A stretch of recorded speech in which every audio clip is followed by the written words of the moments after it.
Hurricane Katrina turned New Orleans upside down. It was one of the worst, if you recall, sending tens of thousands of refugees to several states, including our neighboring state, Texas. Well, guess what?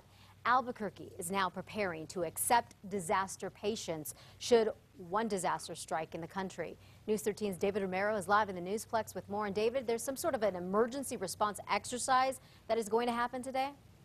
Right here in Albuquerque, Elizabeth, while hundreds of people here in town will be part of this training. Now, the Albuquerque Office of Emergency Management is holding the full-scale disaster exercise. It will take place at 17 different locations throughout the city, including the Albuquerque International Sunport, the Emergency Operations Center, and all major hospitals throughout the city. It all starts this morning at the Sunport, where 25 fake patients will be coming in on a C-130 as part of the emergency drill. Then the UNM hospital will be ready for those 25 and any other surprises. As with any disaster, there's always that curve that's thrown in there. There's always those folks that, self-evacuate. There's always those folks that are unplanned for. And that's really a true test in emergency preparedness, is planning for those unprepared situations. Now, this is not just to prepare for hurricanes. The same system would be used if there were any other natural disasters or terrorist attacks. Elizabeth, back to you. Very good to know, David. Thank you. By the way, the exercise will start at 8 a.m. and last through the afternoon. The West Mesa murder remains a mystery, but with tips flowing in, some have given police a chance to clear some other serious cases. After 11 women were found buried in the desert in early 2009, APD decided to review every cold case and missing persons file. And since then, they have reopened 9 cases involving murdered prostitutes that detectives are now doing DNA testing on. There's just some cases there that are being reviewed. Now, we don't know if they're related in any way to any of these things, but this is just new data, new information. Investigators have also linked a slew of rape test kits to the same serial rapist who preyed on women in the Heights in the 1990s. His information is now in a national database. Investigators also linked Robert Bruce to the Etherman case by testing old rape kits.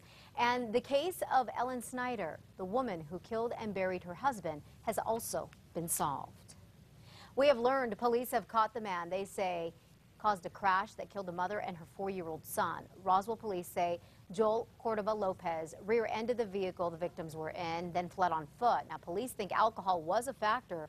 Cordova Lopez was caught by custom agents yesterday. They say he was in Mexico trying to cross over back into El Paso, Texas. Now, he's now in the El Paso County Jail and will eventually be brought back here to New Mexico and Roswell to face prosecution. An Albuquerque city worker is in some big trouble this morning. Police have taken him into custody after busting him in a drug raid.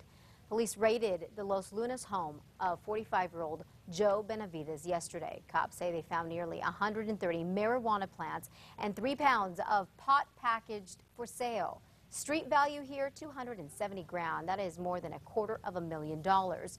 Benavides is a supervisor at the transit department. We did look him up, and he makes about $47,000 a year working for the city. Court records also tell us that Benavides has at least 3 DWIs. He's now charged with drug trafficking.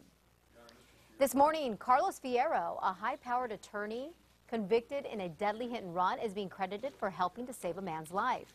Fierro was in a prison van recently with a prison work crew in Las Cruces when a semi almost hit them.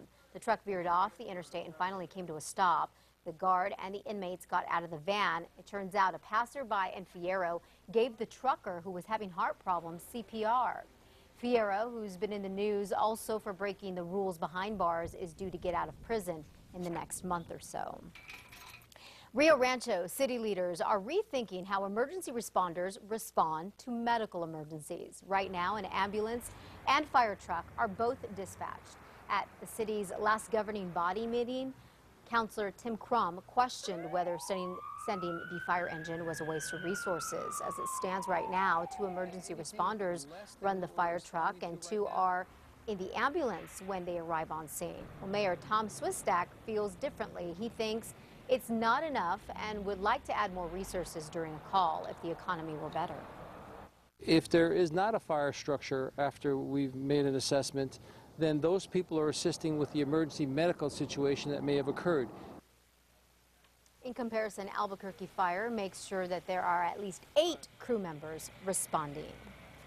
Autism is the fastest growing developmental disability, and it is getting services for those who are suffering, I should say, is quite challenging. But a one-of-a-kind clinic that is making it easier on families and therapists to find each other is coming to New Mexico. The new clinic opens up actually today in Albuquerque. It's called Stimulating Minds.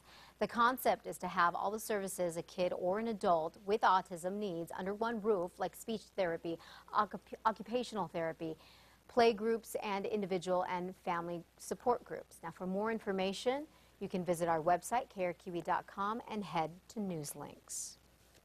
Looks like a Michigan resident has hit it big. According to the Powerball website, they hit the jackpot from last night's drawing. But don't throw your ticket away just yet. It turns out there is a $1 million winner from right here in New Mexico. The jackpot is a whopping $320 million, and since someone has won it, now it goes down to $40 million. The winners from, or the winning numbers, I should say, are the following. If you want to check your ticket, it's 6, 27, 46, 51, 56, and the Powerball 21.